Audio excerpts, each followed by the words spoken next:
Bonjour, c'est Sergio et je vous souhaite la bienvenue dans cette vidéo. Aujourd'hui, je vais vous parler d'un sujet qui m'est cher, un sujet que j'ai abordé dans ma précédente vidéo. Et oui, cela remonte un petit peu, le moment où j'ai fait ma dernière vidéo, mais j'ai décidé de remettre sérieusement le pied à l'étrier et de continuer à vous livrer des vidéos sur le sujet de l'épanouissement personnel, sur Napoléon Hill et sur tous ces sujets qui sont connexes, qui vous permettent d'accomplir un peu plus vous-même, finalement votre vous authentique, qui vous êtes à l'intérieur. Finalement, cette partie que parfois nous avons tendance à cacher un peu, pas vraiment révéler, à pas être complètement authentique parce que justement on veut donner cette image un peu parfaite.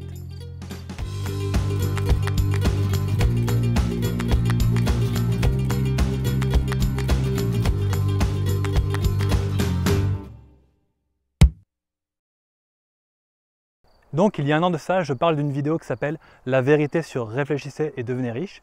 Et je suis heureux de voir que cette vidéo vous a plu, qu'elle a suscité quelques interrogations, quelques questions.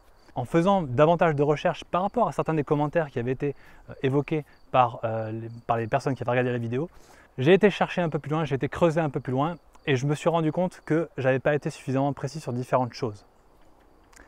Dans ma précédente vidéo, je parlais que j'avais demandé à Don Green, le président de la fondation Napoléon Hill, qu'il me montre les différentes versions imprimées des lois du succès, donc les 8 tomes en question, et je parlais que j'avais regardé les paragraphes si c'était bien les mêmes. En fait, la question que je lui ai posée, c'était sur l'édition des lois du succès. Et pour la fondation Napoléon Hill, la seule édition originale, officielle qui existe, ce sont les 8 tomes qui ont été publiés en 1928. Toute édition qui a été éditée auparavant n'est pas une version officielle de la fondation Napoléon Hill. Et là, je vois des personnes se déchaîner et me dire « Oui, il y a eu une version 1925, et puis c'est la version originale, ensuite elle a été diluée. » Alors en fait, quand j'ai posé cette question à Don Green, donc à nouveau, plus récemment, la chose qui m'a répondu, c'est « Nous n'avons pas de version officielle des lois du succès avant 1928. » Si vous avez d'autres versions, ce ne sont pas des versions officielles qui ont été publiées par la fondation Napoléon Hill, donc qui n'ont pas été publiées par l'éditeur en question de Napoléon Hill. Et il faut savoir que Napoléon Hill, entre 1925 et 1928, il cherchait un éditeur. Donc il a envoyé son manuscrit à de multiples personnes dans l'état dans lequel il était au moment où on était en 1925. Donc à ce moment-là, son manuscrit, il était tel qu'il était en 1925. Certainement qu'il voulait mettre d'autres choses et que c'est ça qui s'est passé, c'est que dans l'édition de 1928, se sont rajoutés d'autres éléments, d'autres preuves, d'autres histoires qu'il avait glanées sur son étude de ces 500 personnes les plus riches de la planète. Mais il faut savoir que de toute manière, tout ce que Napoléon Hill a écrit, les quantités de manuscrits qu'il a édités, les lois du succès, c'est vraiment qu'une partie. Vous avez tout ce qu'il a édité avant dans son journal La Règle d'Or, il y a tout ce qu'il a écrit, donc qui a été publié, les livres qui n'avaient pas été publiés comme Plus malin que le diable, qui ont été publiés plus tard, parce que justement, il n'y avait pas eu un accord avec sa famille, ses actionnaires, les personnes qui étaient membres de son entourage, qui ne validaient pas cette idée de publier le livre Plus malin que le diable. Mais bref, il y a plein de choses qu'il avait écrit. Donc dans ces lois du succès, je ne sais pas si vous l'avez lu, mais c'est très dense, il y a beaucoup d'informations, c'est vraiment très pragmatique. Et voilà, la plupart des choses qui sont là sont des choses vraiment que Napoléon Hill avait glanées. Alors, il semblerait que l'édition de 1925, donc certaines personnes aient récupéré le manuscrit non complet et ensuite les réutilisé, les ressorti des années plus tard en disant « Oui, j'ai le manuscrit original », parce que évidemment Napoléon Hill était devenu célèbre entre-temps. Après, vous savez, nous sommes dans une ère qu'on appelle la post-truth. Ils appellent ça l'ère de post-truth. Autrement dit, c'est très difficile de trouver des vérités absolues, des vérités fondamentales et d'arriver à les figer parce que tellement de personnes donnent leur opinion, que ce soit sur les réseaux sociaux, sur YouTube, que ce soit sur leur blog. Donc vous avez beaucoup d'opinions qui sont passées par des filtres de l'expérience ou de perception des différentes personnes. C'est très difficile de retrouver la vérité authentique. En tout cas, moi, je me suis intéressé à ce domaine-là, j'ai posé cette question-là à Don Green, et voici les éléments de vérité que j'ai obtenus qui m'ont permis de répondre et de faire cette vidéo. Et en y réfléchissant, lorsque j'avais décidé de faire cette vidéo sur les vérités, c'était un peu arrogant de ma part de vouloir dire la vérité, mais en tout cas, je voulais vous dire ma vérité sur Réfléchissez et devenez riche. Donc, comme je le disais, Réfléchissez et devenez riche, c'est un livre à part, c'est le best-seller, c'est le livre compact, efficace qui a permis à Napoléon Hill d'être mondialement connu. Ces lois du succès lui avaient permis d'être mondialement connu, mais ce n'était pas pour tout le monde, ce n'était pas accessible à tout le monde.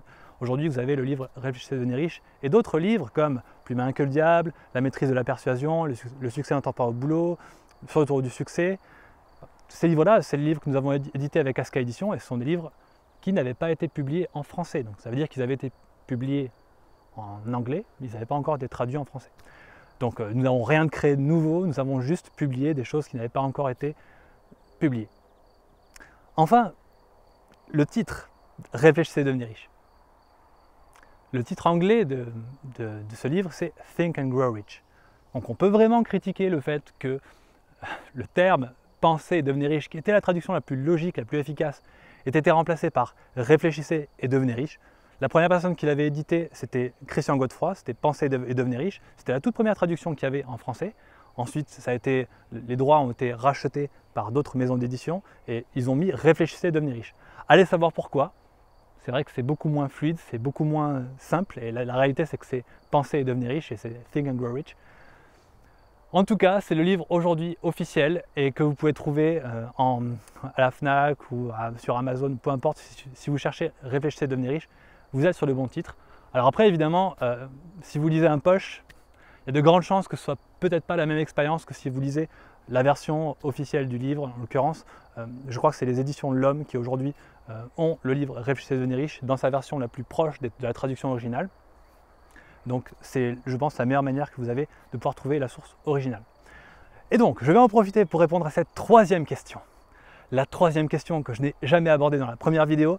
Donc cette question c'était: Napoléon Hill est-il mort fauché? Est-ce que Napoléon Hill, au moment de son décès, était pauvre? Parce que ça, c'est vraiment une légende qui court sur Napoléon Hill, sur l'homme qui a écrit Réfléchissez et devenez riche, qui a inspiré le gospel du développement personnel.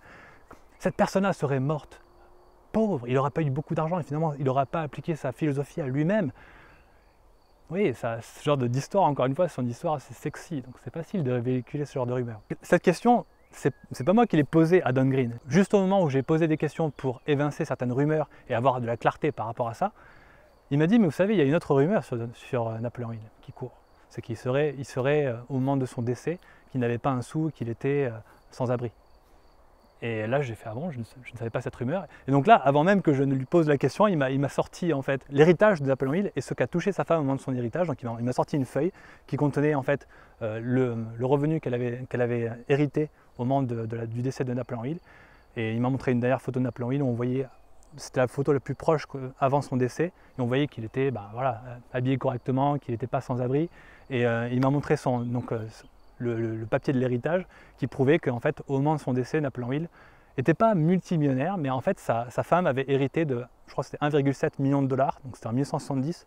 1,7 million de dollars en 1970 n'avait pas du tout la même valeur qu'aujourd'hui, donc il n'était pas aussi riche que Carnegie. C'est clair qu'il n'avait pas autant développé la richesse, ou du moins créé des actifs qui lui permettaient de développer cette richesse à un tel point que Andrew Carnegie, qui était multimillionnaire et qui a, à lui seul, a créé le système des bibliothèques nationales américaines. Donc évidemment, ce n'était pas le même genre de richesse que Andrew Carnegie. L'une des personnes qu'il a observé, qui a été l'un des principaux mentors parmi les 500 autres qui vont aider Napoléon Hill à construire cette philosophie. Mais en tout cas, il n'était pas sans abri et il n'était pas pauvre.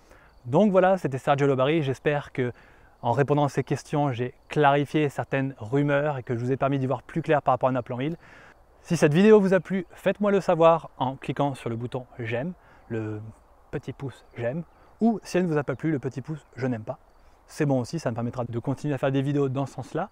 Et si ce n'est pas encore fait, vous pouvez vous abonner à la chaîne parce que je vais continuer à faire de nouvelles vidéos et parce que ça va déménager. Je vous souhaite d'accomplir votre potentiel, d'être vous-même un peu plus chaque jour et je vous dis à bientôt dans une prochaine vidéo. Au revoir.